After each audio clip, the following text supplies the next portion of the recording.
Салам всем!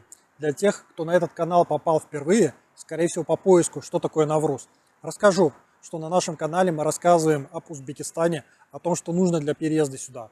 Даем инструкции и подсказки, а также просто рассказываем о специфике жизни здесь. И сегодня мы поговорим о том, как здесь празднуют Навруз. Вы на канале «Едем жить в Узбекистан». Чтобы не совершить ошибку в традициях, как это получилось с Новым годом, в этот раз мы не готовили выпуск заранее, а посмотрели лично все традиции вживую и теперь сможем вам рассказать об этом празднике. Поэтому выпуск выходит после самих праздников. Вначале совсем чуть-чуть вводной истории. Навруз отмечается 21 марта, как официальное начало Нового года по астрономическому солнечному календарю. В Таджикистане, Узбекистане, Туркмении, Азербайджане, Грузии, Албании, Киргизии, Македонии, Казахстане.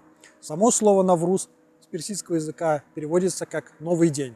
Да, традиция этого праздника пришла из Персии, и само событие отмечалось уже во времена династии Ахмединов, примерно в 500 году до нашей эры. Навруз – начало весны, первый день, соответствующий дню Ураза месяца, Фарвадин. Равенство дня и ночи – начало сезона роста и процветания. Этот праздник очень важен для узбеков. Для мусульманских и исламских стран именно этот день является началом Нового года. День, который по длительности равен с ночью. Не календарный Новый год, а астрономический. Именно этот день считается началом весны, началом земледельческих работ, началом новой жизни.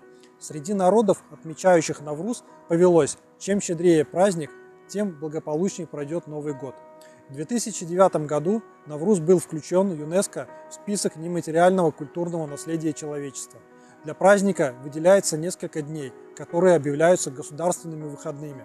Нужно отметить, что празднование Навруза в столице сильно отличается от традиций в селах. Давайте с них и начнем, так как там все гораздо более аутентичнее и интереснее. За один день до праздника старейшина села или кишлака выбирает несколько человек, ответственных за организацию праздника. В их задачу входит подготовка праздничного стола.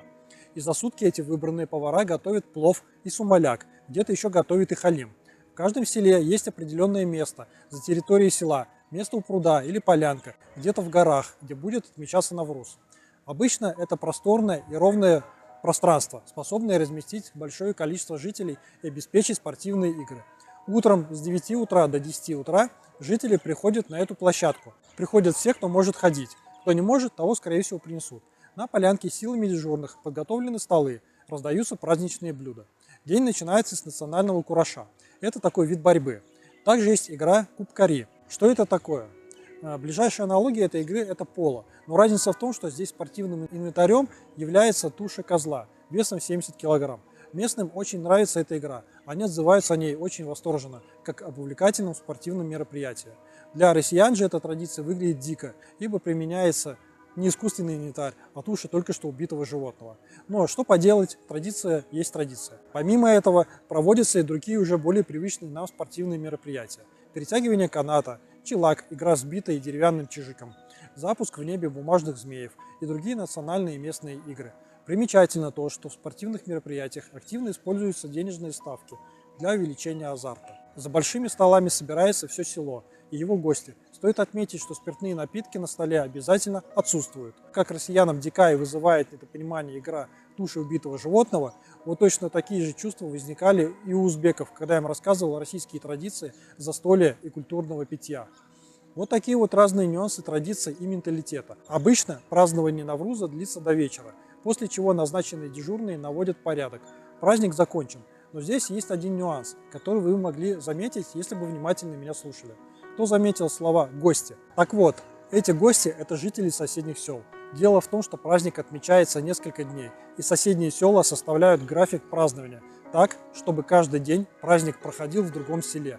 Таким образом, жители всех сел имеют возможность отмечать его несколько дней, ходя друг к другу в гости. А спортсмены имеют возможность соревноваться с спортсменами из соседних сел. Получается такая вот местная олимпиада.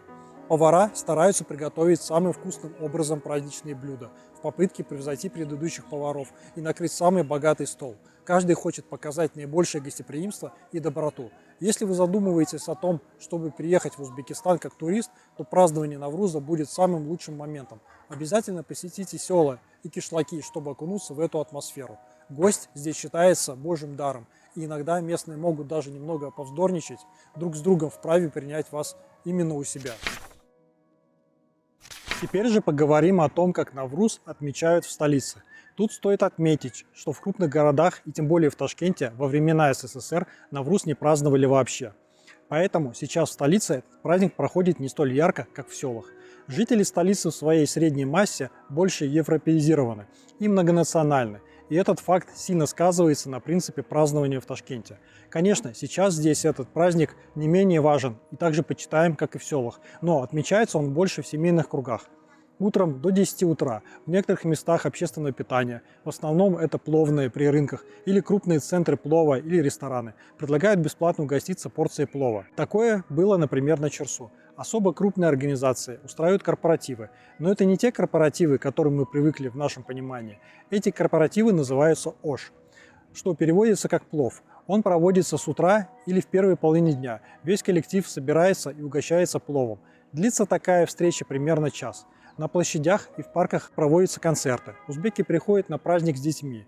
Для них тут достаточно современной активности. К вечеру, примерно к 8 вечера, все концерты заканчиваются. Все расходятся по домам и отмечают Навруз вместе со своими близкими. В семьях принято готовить сезонные блюда. Это тот же сумаляк, халим, иногда чучваря, и многие говорят о самсе с зеленью. Кто-то в эти государственные выходные ходит к родственникам в гости. Очень много гостей приезжает в столицу из сел и маленьких городов. Это становится заметно по количеству автомобилей на улице, по количеству людей в торговых центрах, в кинотеатрах и так далее. Развлечения у гостей стандартные европейским привычкам. Посещение кинотеатров, шопинг, прогулки по городу по паркам, посещение бесплатных праздничных концертов, посещение с детьми парков аттракционов. На улицах активизируются самозанятые предприниматели, продавцы попкорна, напитков, мороженого, сладкой ваты, фотографы. Появляются пони, лошади и прочие развлечения для детей. Это, в общем-то, и все, что можно рассказать про празднование Навруза в Ташкенте.